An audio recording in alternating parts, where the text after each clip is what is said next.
Hi friends, welcome to my channel.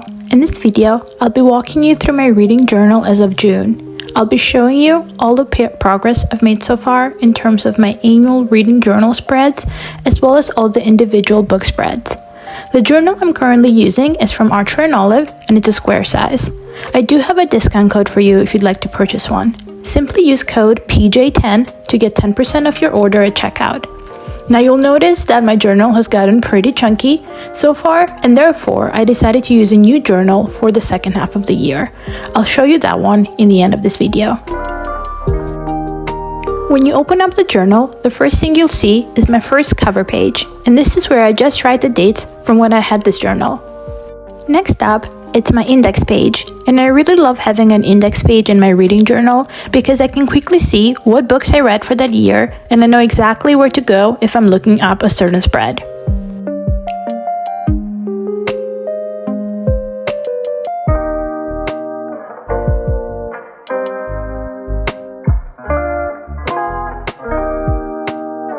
Next up is the first shelfie of this journal.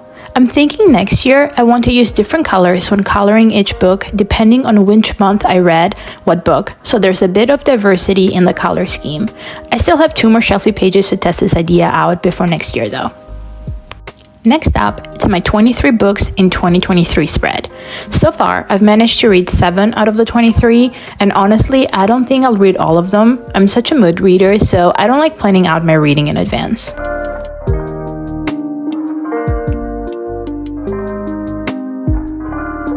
Next, it's my book bingo challenge and my Goodreads challenge. In terms of the book bingo, I did make bingo, but my goal is to complete all of the prompts, so I still have a long way to go. My Goodreads challenge goal was 52 books, and so far I'm at 41, so I definitely think I'll manage to complete that.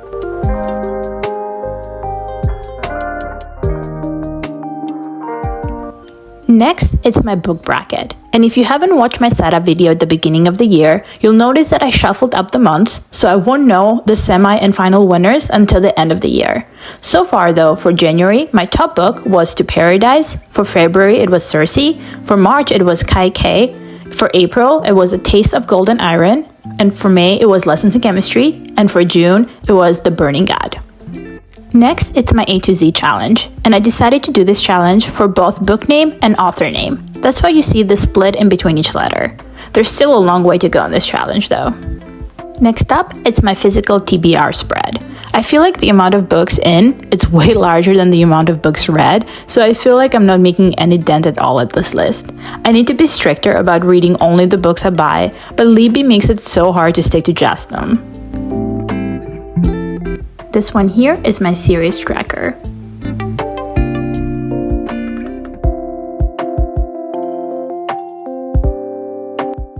Then it's my book purchases. Next up, it's all my subscription boxes and what book I'll get each month.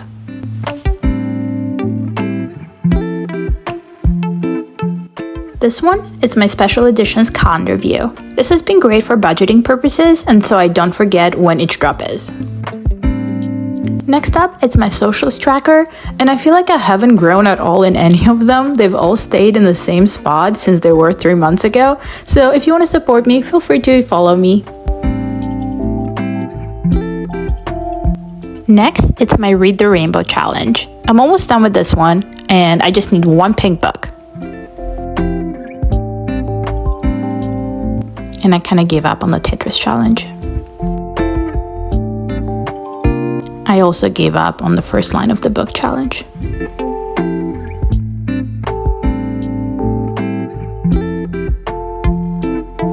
I'll be saving this spread for the end of the year. Next is my Buzzathon reading challenge, and I'm doing pretty good so far, only missing 3 prompts. Next, it's new vocab spread, and I'm also not using this as much as I thought I would.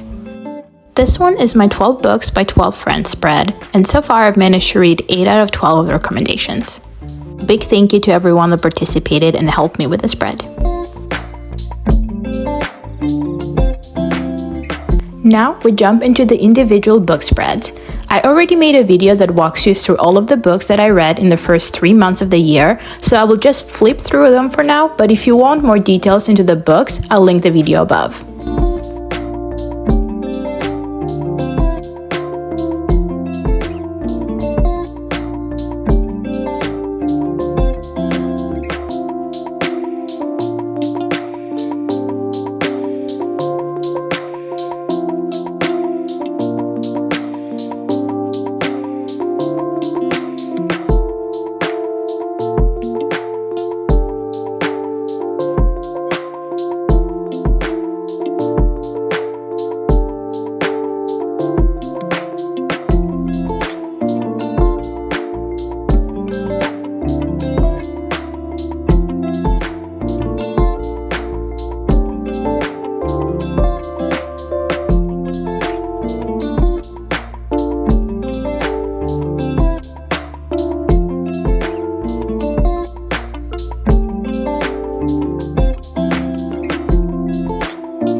Now in April is where we get into some new spreads. For the cover page of April, I decided to use this pet washi tape from the Washi Tape shop.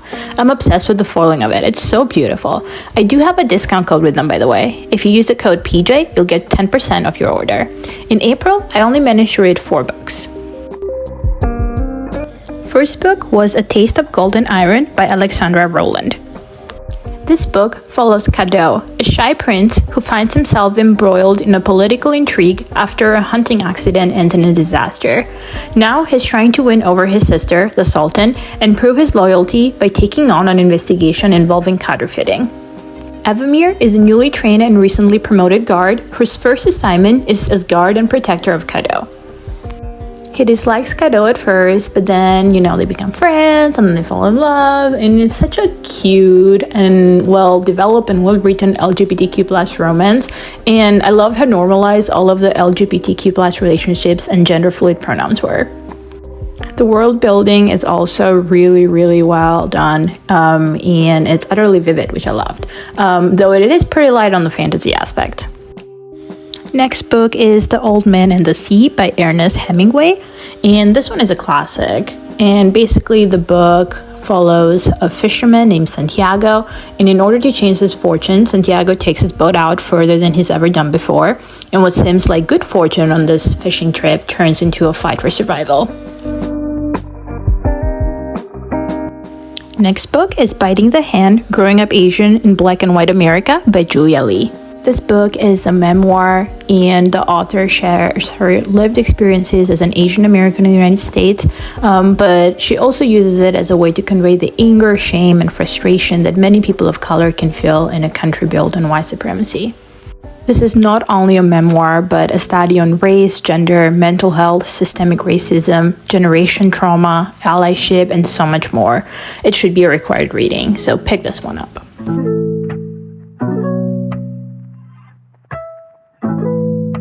Next book I read was Team of Teams by General Stanley McChrystal. This book talks about organizational dynamics and leadership in the U.S. Army, and it describes how to adapt old hierarchical structures to fit the current complex world and create an agile organization that can rapidly react to outside quick challenges. The book presents steps as well as strategies regarding resilience and adaptability with regards to confronting difficult situations. The aim of the book is to show that the strategy used in Iraq could effectively be applied to businesses as well as different institutions. In May, I only read 3 books. First book was Lessons in Chemistry by Bonnie Garmis, and I absolutely loved this one. This book highlights the experiences of the overlooked women in society in the 1960s, trying to make it in the workplace or at home despite constant harassment, assault, and prejudice. I love the way the story celebrated the scientific method, rationality, and common sense, and how fervently Zod worked to promote feminism, openness, and giving people the freedom to be unapologetically themselves. Next book I read was Tomorrow and Tomorrow and Tomorrow by Gabrielle Zevin. The story is essentially about gamers and video games, throwing up constant references to the history of gaming and gaming culture. The two main characters, Sadie and Sam, bond over playing video games when the pair meet in the children's ward of a hospital and later conceive of and program games of their own. Their own personal stories involving family, friends, sexism in the industry, and abusive relationships play out alongside this. Next book I read was One Dark Window by Rachel Gillig. This is book 1 in the Shepherd King. I think it's a duology, but don't quote me on that. This book is a gothic fantasy set in the abyss-locked kingdom where a maiden joins forces with the king's treasonous nephew and his band of highwaymen, all whilst hiding not only her magic, but the monster trapped in her head. I really enjoyed this book and I cannot wait for the next one to come out. And I think Raven might be my new book boyfriend, so.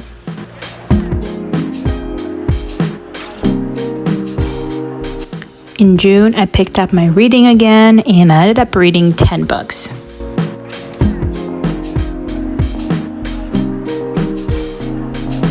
The first book I read was The Poppy War by R.F. Kuang, and you guys, I cannot believe it took me this long to read this masterpiece of a book. I was obsessed. Now, this is the first book in the Poppy War trilogy, and it is based on the Second Sino-Japanese War, which was one of the darkest and bloodiest moments in Chinese history. It grapples with the rape of Nanjing, it deals heavily with opium and drug use, and it asks the question, like, what would have happened if opium was at a source of shamanic power? The book is primarily about military strategy, collapsing empires, mad gods, and the human ability to make awful, ruthless decisions. It's about how dictators are made. Hint, hint to the third book. Next book I read is My Pen is the Wing of a Bird by Afghan Women. This book is an anthology of 18 stories written by women writers based in Afghanistan. And I really recommend this book if you haven't read it yet. This is the kind of book that makes you pause and reflect and appreciate the freedoms and privileges we enjoy and more often than not take for granted. This book should be read, shared, and talked about because these voices need to be heard. Next book I read is How We Disappeared by Jing Li. This book talks about Japanese occupation of Singapore during World War II and its repercussions which affect families until this day. The book is written in a dual timeline and it looks into the past and also the present. The main character is Wang Di, who is abducted from her parents and forced to work as a prostitute serving Japanese soldiers. This was a very difficult read, I'll be honest, but I think it's so important to never forget all the atrocities that happened during these world wars, and we need to remember. So I highly recommend that you read this one to understand what truly happened to these women in Singapore. Next book I read is You Shouldn't Have Come Here by Geneva Rose. The entire book is a weird, uncomfortable, slow burn of a romance, maybe. It's definitely not thriller, whatever they advertise. So basically, Grace needs a break from her city life, so she lands in a Wisconsin Airbnb for a week and a half. She meets the country boy Calvin, and the two just have the weird sexual tension. Grace seems to be teasing him, and Calvin seems to be falling head over heels. All this in the span of 2 days. Who does that? Needless to say, I wasn't really a fan of this book. Next up, I read Lore Olympus Volume 2 and Volume 3 by Rachel Smith.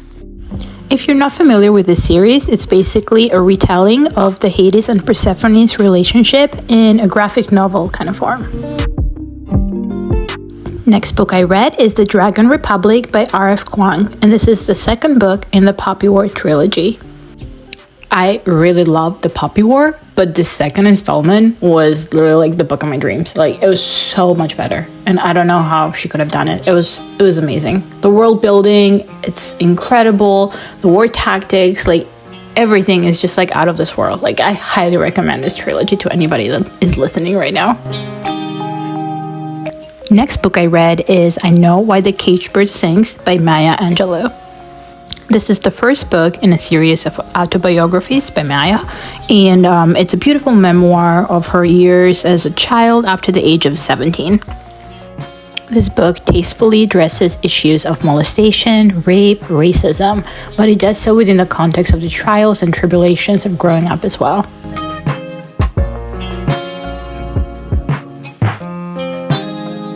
Next book is The Burning God by R.F. Kuang, and this is the last book in the Poppy War trilogy. Okay, how do you take what is already a masterpiece and create a third book that is even more masterpiecey than the previous masterpiece? I was mind blown. It's so good. I could not put this book down. And it's been kind of fascinating following Reen's journey from where she originally started in the Poppy War and where she is now. And it's you totally see where she's coming from. And I don't think she's supposed to be a likable heroine or whatever. And, I don't think she was ever intended to be one anyway, especially considering that her character is based on one of the cruelest tyrants in her history. But she is one of the most memorable anti-heroines in fantasy, that's for sure. Her character was just so well done. I don't know. I was in a reading coma after finishing this book. It was just so good. I cannot stop thinking about it.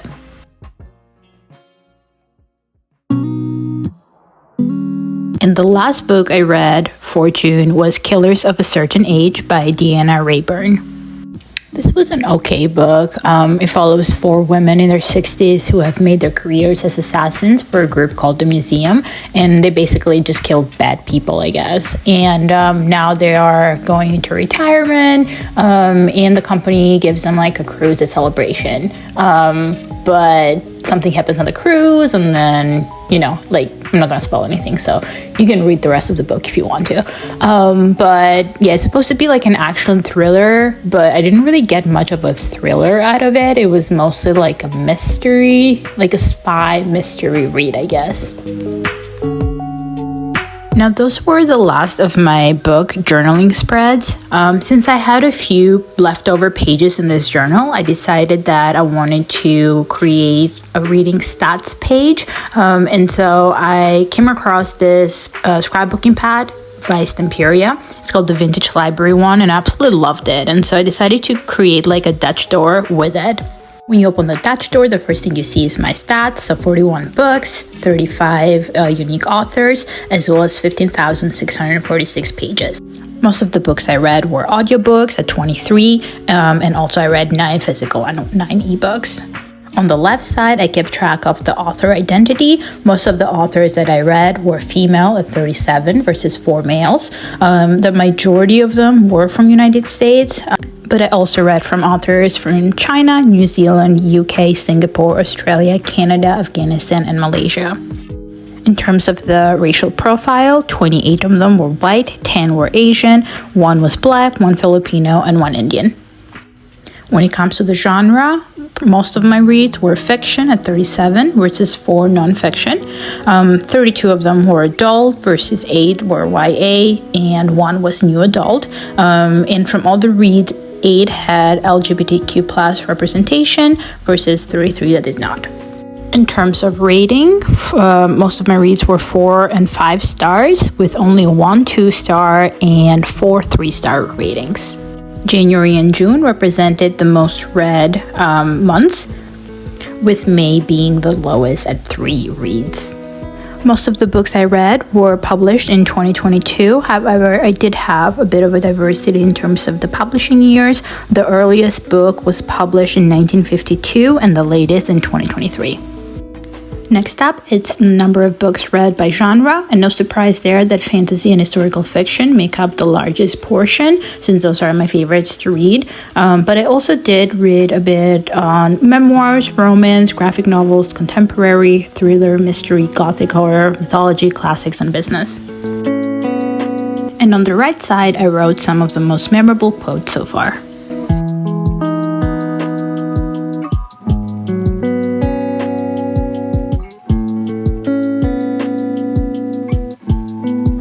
Then I decided to give a few book awards.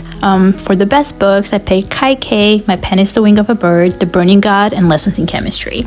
And then for the best characters, I picked 630 from Lessons in Chemistry, Kite from the Poppy War trilogy, and Thimble from Legends of Lattice. For the best standalone book I read, I picked Lessons in Chemistry. For the best duology, I picked Daughter of the Moon Goddess and Heart of the Sun Warrior. And for the best series, obviously, The Poppy War. I cannot stop raving about it. Then I gave a few other book awards. So what book made me cry? And for that, I picked How I Disappeared. What book made me laugh? I picked Book Lovers. What book made me angry? I picked My Pen is the Wing of a Bird. And what book made me happy? I picked Lessons in Chemistry. I also had to give out some worst books awards, and the winners were The X-Hex and You Shouldn't Have Come Here. And for worst characters, no surprise there, I picked Grace from You Shouldn't Have Come Here and Vivian Jones from X-Hex. On the very right side of the journal, I have the shortest book I read, which was Galatea by Madeline Miller at 64 pages, and the longest, which was To Paradise by Hanya Yanagihara at 720 pages. So this marked the end of my reading journal for the first 6 months of 2022. For the rest of 2023, I decided to use this A5 journal from Notebook Therapy. I'm obsessed with the cover of it. Yes, this is a different size that I would normally use for my reading journal, but I wanted to give it a shot. So here we go. This is the cover page, and if you do want to see how I made this, I have a video on my Instagram that I can link down below. Next is my index page, and lastly is just my cover page for July. You'll notice that I didn't really create any annual reading journal spreads, and that's because I want to keep them in my other journal. I just didn't want to waste time reformatting them again into this new journal. So there you have it. This is the end of my video. Thank you so much for sticking with me for so long. I hope you enjoyed it, and see you on the next video.